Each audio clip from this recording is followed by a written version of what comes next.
então começar mais um programa, Diálogo sobre a Vida. E o tema que nós escolhemos hoje para a nossa conversa é ação não baseada na ideia. Vocês sabem que a compreensão da ação é algo que é fundamental se nós queremos entender a nossa vida. Especialmente na Índia, nós percebemos que há uma um estudo profundo sobre a natureza da ação. E eu acho que, de certa maneira, o Krishnamurti também se inspirou em todo esse conhecimento que está expresso principalmente no Bhagavad Gita, onde se fala, né, inclusive, de um yoga da ação, que é o Karma Yoga. Então, nós compreendemos a natureza da ação, como ela se processa, quais são os condicionantes que existem numa ação e a verificação, que tipo de ação que nós realizamos na nossa vida, né? Será que toda... Esse é o questionamento básico que nós vamos desenvolver hoje aqui. Será que toda ação é baseada numa ideia, num pensamento, ou haverá um tipo de ação diferente que não é fruto da vontade, da ação, do desejo, não é uma construção do pensamento? Normalmente, o que nós fomos educados a aceitar na escola é que nós pensamos, ou seja, nós criamos uma ideia do que deve ser feito, baseado nos nossos desejos, baseado naquilo que nós entendemos como sendo necessário fazer. Então, a ação é decorrente do pensamento. Nós já estudamos bastante aqui em outras reuniões a natureza do pensamento. E o Krishnamurti sempre procurou mostrar o quanto o pensamento é uma reação da memória, e a memória é o passado. A memória, como nós já vimos anteriormente, é o resultante das experiências que nós tivemos ao longo da vida, de todo um conteúdo que foi acumulado. A experiência pode ser de uma vivência, né, sensorial, pode ser algo que nós recebemos de uma autoridade religiosa, de um livro, ou algo que pertence ao pensamento coletivo da comunidade, né, da sociedade em que nós vivemos. Então, existem conteúdos mentais que são muito poderosos e que, se nós não estivermos atentos, eles vão sempre condicionar o nosso pensamento. Quando o pensamento é condicionado, logicamente, a ação resultante do pensamento, resultante de uma ideia, acaba sendo uma ação limitada. E uma ação, muitas vezes, que leva ao conflito. E o Krishnamurti ele traz algumas considerações interessantes. Ele diz, a grande maioria das pessoas, nós mesmos, né, o nosso estilo de vida é muito baseado naquilo que nós consideramos o mundo de vir a ser. Nós estamos numa situação em que nós olhamos para nós mesmos, pensamos e dizemos: eu gostaria de ser uma pessoa melhor, eu gostaria de ser mais rico, gostaria de ser mais bem-sucedido, eu gostaria de, de ter uma conta bancária, de ter poder. Enfim, são vários desejos, várias percepções que nós temos decorrentes de toda uma experiência de vida acumulada que vão ditar os nossos pensamentos, e as nossas ações acabam sendo condicionados, como condicionados são os nossos pensamentos. E é interessante como o Krishnamurti investiga e questiona certas ideias que são arraigadas na nossa sociedade, né? De que toda ação é decorrente de um pensamento. E ele, quer dizer, hoje nós vamos juntos investigar, não é, Marcos, se é possível que haja uma ação não baseada numa ideia, né? Ou seja, não baseada num pensamento, num desejo, em alguma coisa que seja decorrente de um processo que é um processo temporal. Só adiantando um pouco o tema, né? É interessante que no Bhagavad Gita existe uma, um discurso do Krishna muito bonito em que ele fala da ação na inação. E ele também, no Bhagavad Gita, ele fala que a ação é superior à inação. Nós não podemos viver sem agir. Seria ir contra a lei natural você não agir.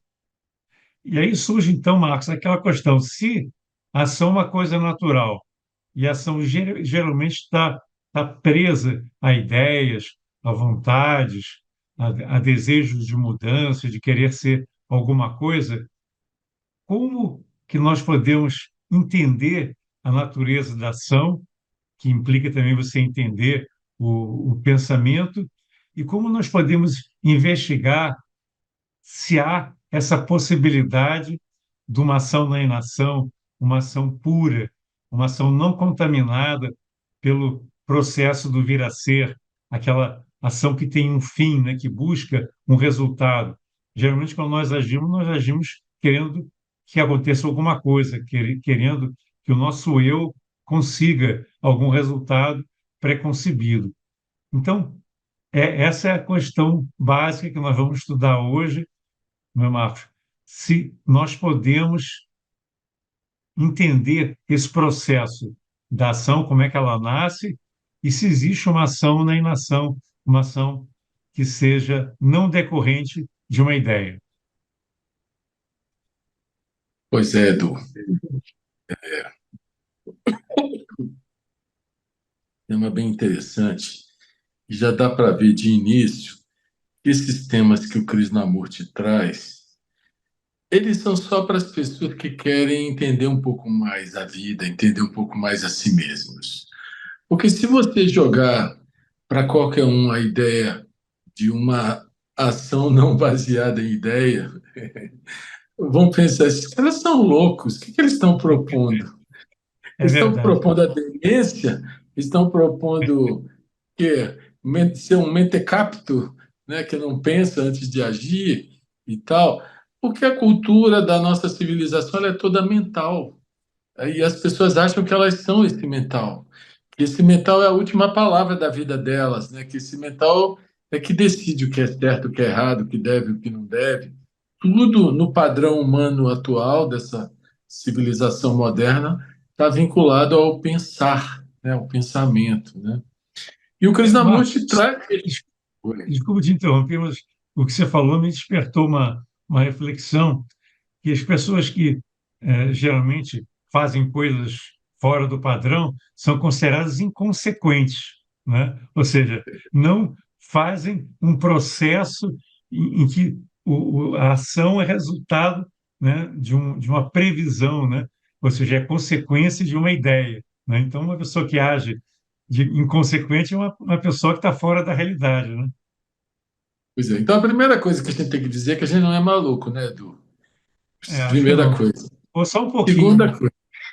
Segunda coisa, que a gente está querendo explorar o mundo interior, que as pessoas fazem muito pouco, porque a vida humana é voltada para fora, desde a hora que a pessoa acorda até a hora que vai dormir, a consciência dela é toda focada ao que ela percebeu através dos cinco sentidos, né?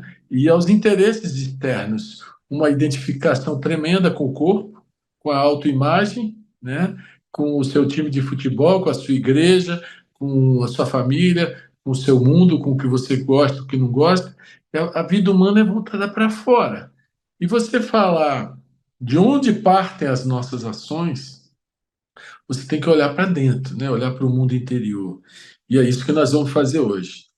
É, esse tema me lembra a primeira vez que eu falei na Convenção Internacional da Sociedade Teosófica, isso foi em 2009, né?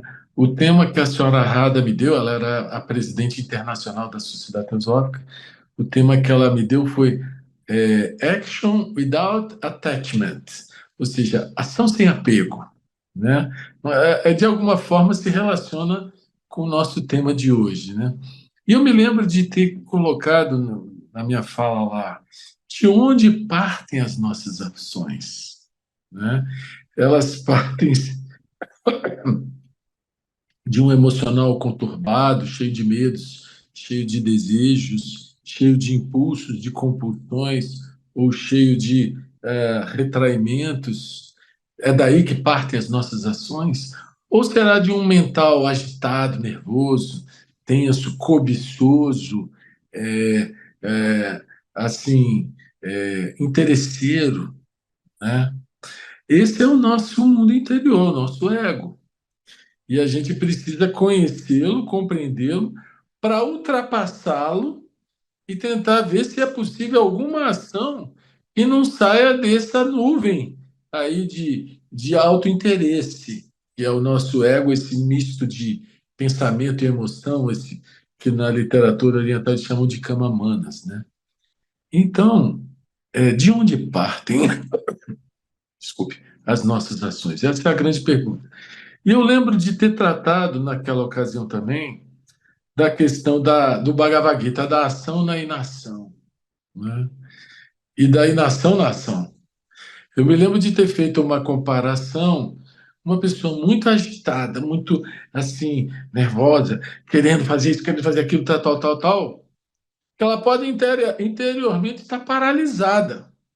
Então você olha ela exteriormente, ela está ativa, mas interiormente ela está inativa, né? Porque ela está inconsequente, ela está perdida. Uma outra pessoa pode estar externamente paralisada, tipo uma pessoa meditando, ela pode estar, você olha assim e acha que ela está inativa, e ela está profundamente ativa interiormente, né? Canalizando aquela energia criadora que ilumina o mundo, né? Então, essa questão da ação na inação e vice-versa, a gente precisa olhar não a ação externa. Lógico que a ação externa vai ter uma consequência do que acontece no mundo interno, mas essencialmente olhar para dentro, né? E ver se há ordem na casa, né? Aí, tentando entrar um pouquinho mais nesse tema, Edu, veja só, uma das coisas eu acho que mais pesam na qualidade dos relacionamentos é a tal da espontaneidade, né? Porque imagina, se você se relaciona de uma maneira calculista, de uma maneira interesseira, de uma maneira medrosa ou de uma maneira cobiçosa, né? Com qualquer desses movimentos mais neuróticos, a qualidade da relação, ó, né? Então, essa questão da ação não baseada em ideia é quando você consegue tirar o interesse, né? É lógico que quando você vai andar no mundo material, fazer as coisas materiais, você precisa da ideia. Você não vai construir uma ponte antes de ter a ideia de como vai ser essa ponte, de ter um projeto, de ter um financiamento, de ter tantas coisas, né? Então, assim, para as realizações externas, a gente precisa de ideias. Só que a nossa live aqui, o nosso encontro, não é de realizações externas. Nosso encontro aqui é de compreender o mundo interior, de compreender nós mesmos, de compreender a consciência, de compreender essa ânsia pela felicidade que as pessoas, na maioria, projetam nos desejos, né? Achando que os desejos vão trazer a felicidade e eles, quando muito, trazem satisfação efêmera, né?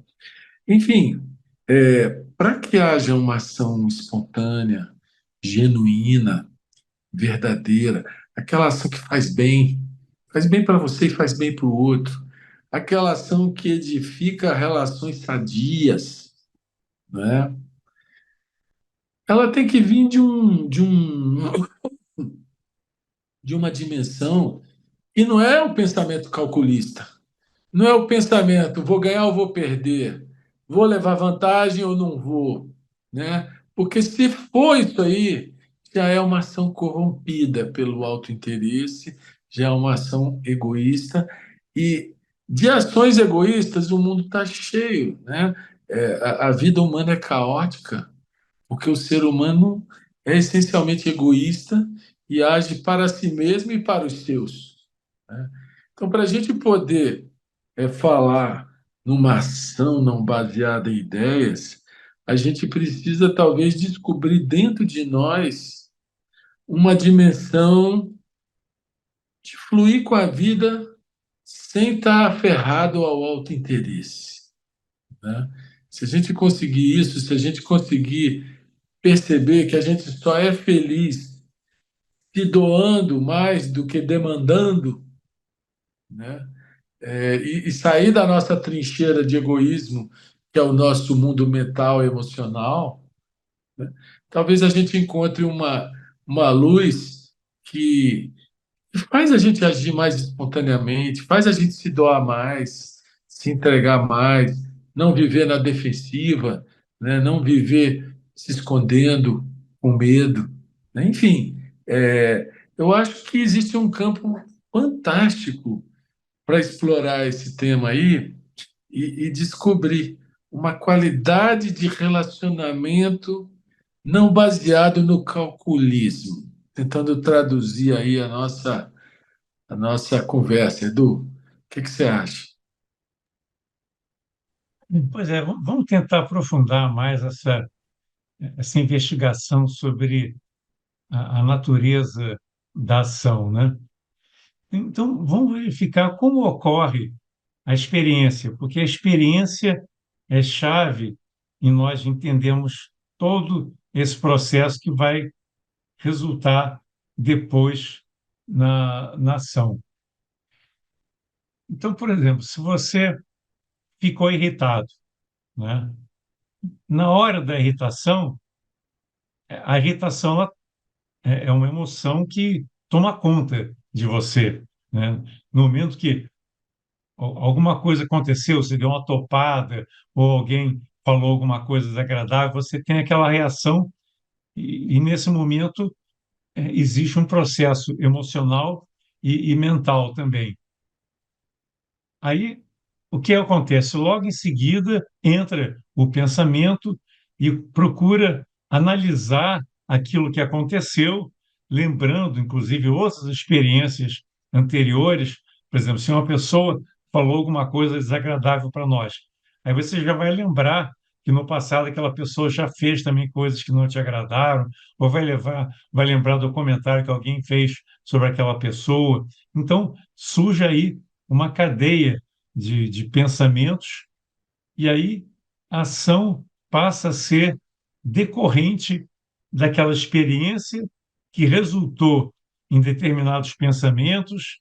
Você vai lá na memória buscar o, as informações que você tem relativas àquela experiência, e a sua ação, então, vai ser fruto de todo esse conteúdo acumulado. Ou seja, a ação não vai ser uma ação pura, vai ser uma ação condicionada, uma ação que é decorrente de um processo dentro do tempo.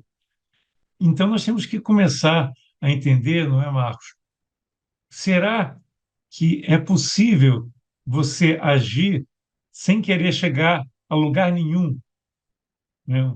Uma ação totalmente desvinculada desse conteúdo que tem a ver com os nossos condicionamentos, com as nossas ideias, com as nossas experiências anteriores que estão armazenadas na memória, que sempre que a ação é baseada numa ideia e que você tem um interesse qualquer, né? Pode ser interesse de vingança, interesse de retribuição, interesse de se exibir, interesse de ser bem visto, né? Você dá uma esmola e já pensa, puxa, eu vou ser uma pessoa reconhecida como sendo um altruísta pelo fato de eu estar dando essa esmola. Então, aquela ação da esmola, tá, é fruto de todo um conjunto de pensamentos, de saberes acumulados que vão resultar naquela ação. É uma ação interesseira, uma ação que não é fruto da espontaneidade. E aí, Marcos, o Krishnamurti traz uma afirmação, para mim, de certa maneira, foi surpreendente. Ele diz: somente pode haver uma ação não interesseira, uma ação não baseada no pensamento, uma ação não condicionada, quando essa ação é a expressão do amor. Olha que coisa bonita. Você vê quantas vezes ele traz o amor como sendo a base da nossa vida, né? Sempre que nós estamos guiados pelo amor, o milagre acontece. Você consegue sair fora daquela vidinha medíocre, daquela vidinha condicionada. E em relação à ação, a mesma coisa acontece, né? Tão bonito, né, você pensar eu sou capaz de agir sem interesse. E o que é ação não interessada?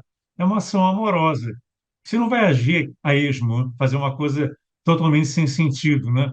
Aí seria uma ação não inteligente.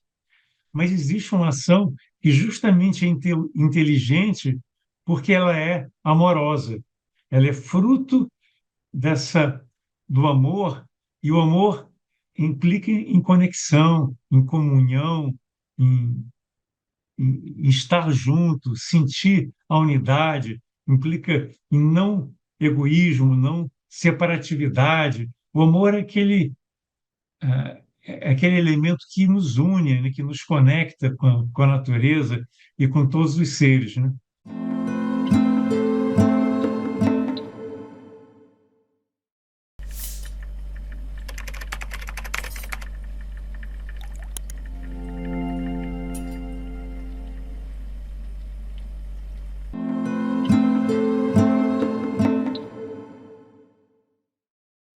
Então, uma ação desinteressada não é uma ação a esmo, é uma ação que, que vem não do intelecto, talvez a gente possa dizer que é uma ação que surge do coração. E quantas vezes você vê pessoas fazendo coisas improváveis, coisas incríveis, porque, né, de ajudar uma pessoa que ela nem conhece às vezes, e então aquilo é baseado na intuição, é baseado no amor, num sentimento em que você não é esse eu separatista, você é muito mais que isso, né? Você é um ser divino, um ser amoroso que está aqui na Terra buscando expressar esse amor. Então, vocês vejam que coisa bonita, né? Essa ação pura, essa ação que não tem nenhum objetivo pessoal, né? Nenhum interesse envolvido, mas que é capaz de mover montanhas, porque você está usando aquele poder que é inato, aquele poder que todos nós temos de ser um instrumento do amor divino, né? Que o amor é divino, né? Não tem outra denominação. Todo amor é uma expressão da divindade aqui na Terra, né? Por isso que todas as religiões têm em comum esse ensinamento, né? Que nós temos que amar o próximo como a nós mesmos, amar a Deus. Sempre o amor está na base de de todo ensinamento realmente religioso. Então, eu queria, Marcos, a gente trabalhar um pouco essa percepção, né, dessa possibilidade de nós agirmos sem interesse. Eu sei que não é fácil. Geralmente nós somos movidos por interesse de fazer alguma coisa, e isso é até uma coisa natural, não é errado. Você às vezes tem um plano, né, uma ideia e quer realizar aquela ideia. Às vezes pode ser uma ideia muito bonita, né, uma ideia até nobre, né, de preservar a natureza, de ajudar os outros, mas enquanto a ação é baseada na ideia, ela é incompleta. Isso que é interessante, mesmo que seja uma boa ideia, mas ela é fruto do pensamento, então ela não é uma ação pura, aquela ação integrada, aquela ação que é fruto de você estar perceptivo de tudo que está acontecendo ao seu redor e você é a expressão de uma inteligência que vai muito além do pensamento. E aí, Marcos? Edu, você lançou aí a coisa do amor e da inteligência, né? Você sempre leva a coisa para aquele nível assim bem alto. E eu procuro descer aqui para a Terra de uma maneira, às vezes não tão bonita como você coloca, mas um pouco para chegar na realidade normal das pessoas, né? E tentar puxar para cima a partir dessa realidade, né? E aí, eu tô percebendo assim que o problema maior não é a ação não ser baseada em ideia, e sim o apego à ideia. Quando a gente se apega à ideia, é aquela coisa que começa a virar um problema, né? E eu vou te falar, olhando assim para a minha própria vida, eu que sou sagitariano, que Sol e mais três planetas em Sagitário, então Sagitário é assim, né? Ele olha o alvo lá na frente e ele vai que nem um fanático em direção ao alvo, né? Então, eu, na minha juventude, eu me apegava a certas ideias, até as coisas mais elementares, e não gostava quando as coisas não saíam de acordo com as minhas ideias, né? Eu me lembro que nós éramos um grupo de amigos que, depois da reunião da loja teosófica, nós saíamos para comer alguma coisa, né? Sempre nas sextas-feiras. E um dia eu queria pizza, e aí eu queria muito pizza, mas quando a maioria não queria, eu ficava frustrado, ia comer crepe, eu ia comer outra coisa. Então, assim, aquele apego a uma ideia que você botou na cabeça, sabe? E eu tive que me trabalhar ao longo da vida para me tornar uma pessoa mais flexível, né? E hoje o que eu estou experimentando é nem para mim mesmo ficar preso a uma ideia. Por exemplo, eu estou trabalhando em casa, online, tal, tal. Eu vou almoçar em casa ou vou almoçar sozinho, ou eu vou almoçar no restaurante? Eu tenho, se eu for almoçar em casa, eu tenho que parar um pouquinho antes, ir lá, pegar umas coisas no freezer, fazer uma misturinha lá no fogão e tal e tal. Se eu for no restaurante, já vai estar. Mas aí vai dar o trabalho de pegar o carro, sair, isso aqui, tal, tal. Então, eu procuro hoje, deixa que o momento diga. No momento, naturalmente eu vou para um ou para outro sem me fixar numa ideia. É um trabalho que eu estou fazendo comigo mesmo, né? E isso nos relacionamentos é algo muito importante. Por quê? Porque existe uma tendência nos relacionamentos de cada pessoa querer fazer do seu jeito, né? E se não houver uma flexibilização, o que que vai ter? Conflito, igual você falou, né? E se você se colocar nessa postura que você colocou, olha, o amor é a base de tudo, concordo, né? Mas se não tiver um pouco de inteligência junto, você acaba ou virando uma pessoa submissa ou mimando a outra pessoa. Só faz o que ela quer. Só faz o que ela quer. E ela própria acaba ficando irritada com isso. O ego humano é muito complexo, Eduardo, muito cheio de coisas, né? Então, quando você consegue desenvolver uma qualidade de diálogo, em que muitas vezes você faz a vontade do outro, e muitas vezes você faz a sua, e o outro também se coloca nessa postura, as relações são edificantes, são relações criadoras, relações que fazem bem, não é? Porque elas não gastam energia no conflito, né? E normalmente, se você olhar até as guerras, elas têm como base ideias, né? Por exemplo, me disseram que a Rússia invadiu a Ucrânia porque iam botar mísseis na Ucrânia que conseguia chegar em Moscou em 4 minutos. E isso tinha que ser evitado. É verdade? Não é verdade? Não sei. Mas são ideias. Aí as pessoas vão a morte por conta de ideias, né? E as ideias, elas são muito escravizantes, né, Edu? Você vê, o Platão dizia, as ideias governam o mundo. Quando o mundo todo acreditava que a Terra era chata, ela era chata. na consciência daquelas pessoas, né? Então, foi preciso uns caras negarem isso, foram presos, torturados, queimados vivos, para um dia a ideia começar a mudar, né? E assim vale para tantas outras coisas que são ideias estratificadas na consciência individual e na consciência coletiva. Por isso é que eu acho que não tem maluquice nenhuma num tema como esse. Pelo contrário, é extremamente sábio você poder olhar acima das ideias e não se prender a elas. Porque esse olhar em que o pensamento está quieto é um olhar claro. Ele vai ao âmago das coisas. Ele não é dual. Ele não fica no si, não é?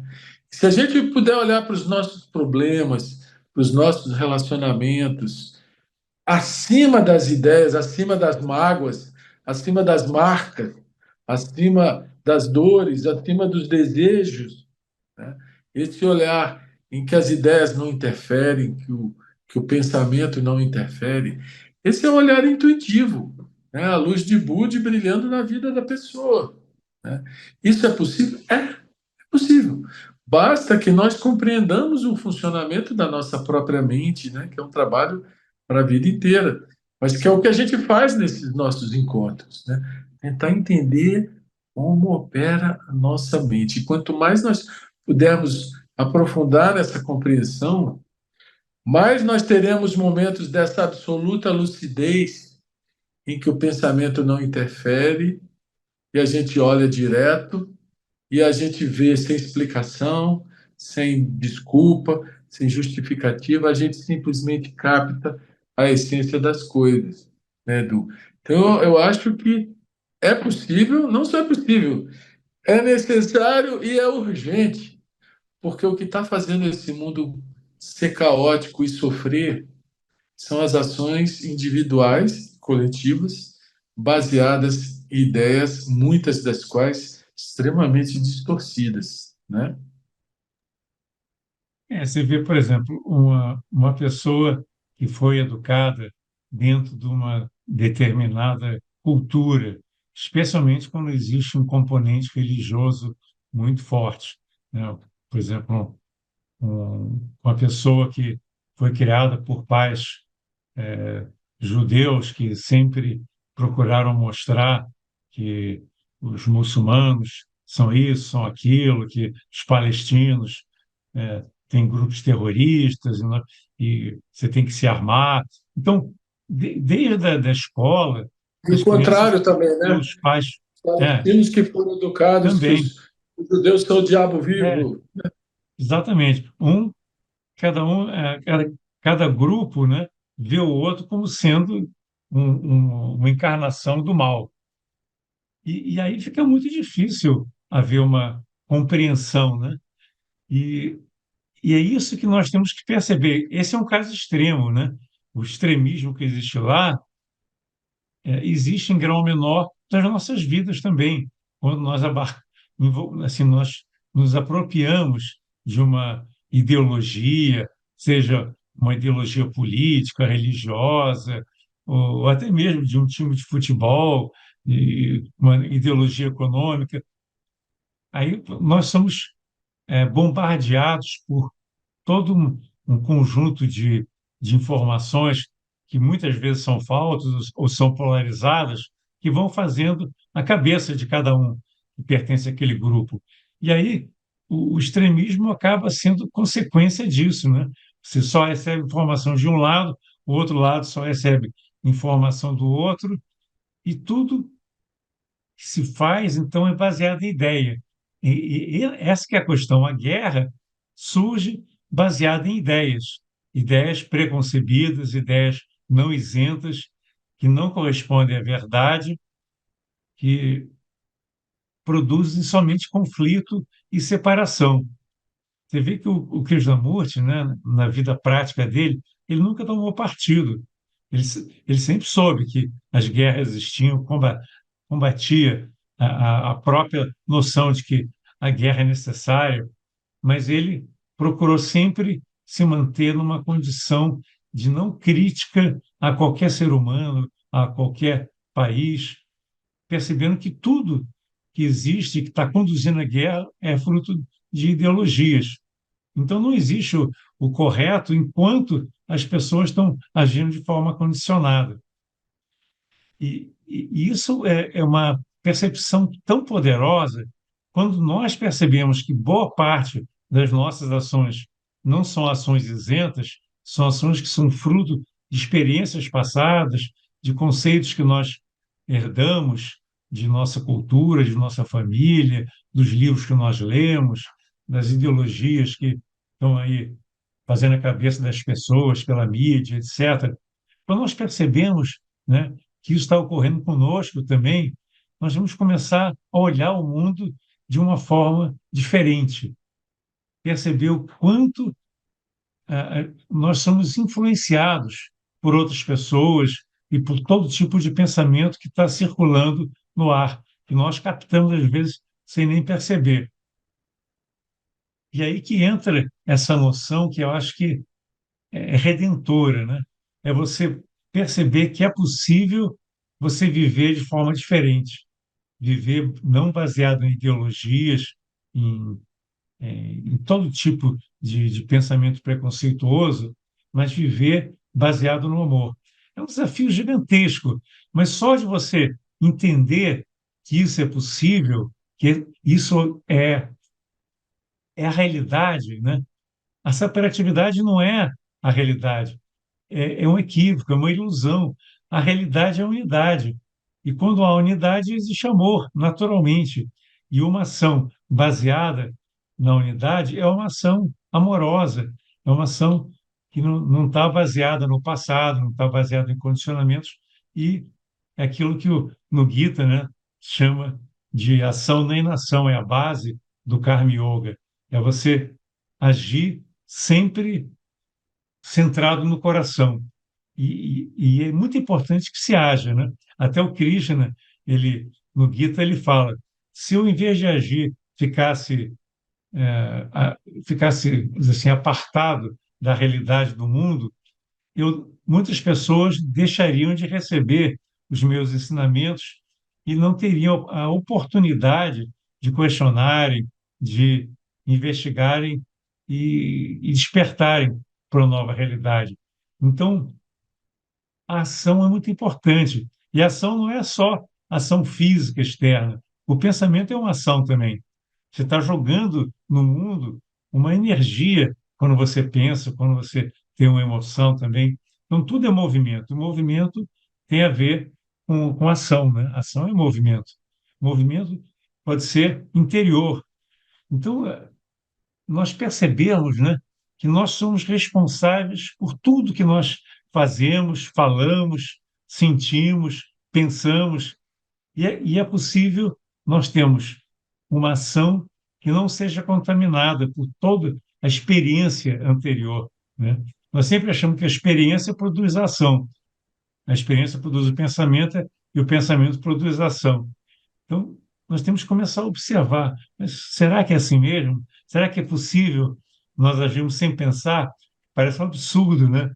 Mas agir baseado somente no coração, isso é uma coisa linda, né? Talvez não seja sem pensar, né, Edu? Mas dando ao pensamento o lugar que lhe é próprio. Por exemplo, para a gente estar aqui junto hoje, a gente pensou, não, é 7h30 o nosso encontro. Então a gente tomou as providências para 7h30 botar a nossa carinha online, não é? Você pensa para coisas práticas, coisas pequenas, e de forma até simples. O problema é quando começa a dualidade. Tipo assim, devo ou não devo? Será que vai ser bom ou vai ser ruim? É, quando entra esse jogo mental, a consciência fica enevoada, né? E aí o Krishnamurti ele fala assim, quando a mente é clara, só há um caminho a seguir, o correto. O que ele está dizendo? Enquanto você está especulando, né? Você está enevoado, você está perdido, está preso nas amarras do pensamento, nos interesses, né? Quando você vê tudo isso e larga, abre mão desses interesses, você olha direto E aí você age. E uma outra coisa que ele fala também é que não há intervalo entre percepção e ação, porque você vê e age espontaneamente. Agora, se o pensamento entra em cena, ele cria um hiato entre a percepção e a ação. Devo, não devo. Faço, não faço. Ah, se eu fizer, vai ser bom por isso, mas vai ser ruim por aquilo. Se eu não fizer, vai ser ruim por isso, vai ser bom por aquilo. Aí ele fica sopesando onde que ele leva mais vantagem. Ou seja, é quando o pensamento sai da sua função de praticidade, tipo, olha, eu vou chegar às 7h30 na live, o pensamento coordenou para que isso acontecesse, né? Essa é a função dele. Olha, eu vou sair, eu vou de Uber, eu vou de carro, eu vou a pé. Aí você pensa, ah, eu vou a pé. Então, não, eu vou de Uber. Pronto. Simples assim, né? Então, ele tem o seu lugar para as nossas ações práticas. Mas quando entra no terreno psicológico, que tem a ver com as relações, né? Casal, filho, interesses de sócios, é, patrão, empregado, blá, blá. Se entrar na relação o pensamento, e o Krishnamurti fala isso muito claro, o pensamento tem que estar fora das relações. Porque dentro das relações, ele corrompe as relações. Elas passam a ser relações de interesse. E as relações de interesse não são nem de amor nem de sabedoria, como você colocou, né? Então, assim, saber que ele tem um lugar próprio para coisas práticas, de forma simples. E quando surge a dualidade, é porque há interesses em conflito. E se a gente puder perceber e, de alguma forma, se desprender desses interesses, né, a gente enxerga com clareza porque já não há mais dualidade e aí já não há mais intervalo entre o pensamento e a ação, né? Quando você está muito atento às coisas, você percebe e age, você não precisa especular nada, né? A especulação só entra quando entra o eu com o seu jogo de opostos, com o seu jogo de interesses, né, Edu? Chegamos ao final do nosso programa. Vocês podem assistir novamente no YouTube, né? Tanto da TV Supre quanto no canal da Sociedade Teosófica no Brasil. E também os outros programas dessa série que eu e meu amigo Eduardo viemos desenvolvendo já há algum tempo. Um abraço, até o próximo programa.